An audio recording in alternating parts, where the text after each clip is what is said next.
saboda haka abin da nake so shine ku kama shi ku tafi da shi ku kai shi inda yake so a kai iyayenmu, ku kulle shi sai ya kwana 3 ranar da zai fita in ya so sai mu sallame shi mu ba shi kuɗin shi. Burina bai cika ba kuma ba zai cika ba in ba na cin mutuncinsa.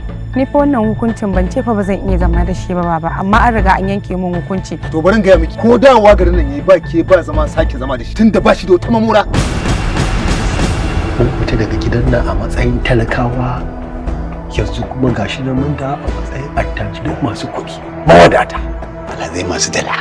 A wasu 'yan canjin daloli muke so za a mana, to babu wanda hankalin mai tashi zuwa kansa a kai tsaye sai kai. Saude, na ga alama wannan baban nan naki da shi da sauran mutanen tun gabas gama yin laushi ba, amma babu damuwa za mu samu lokaci na musamman mu zo mu gama nika su sai sun yi tubus.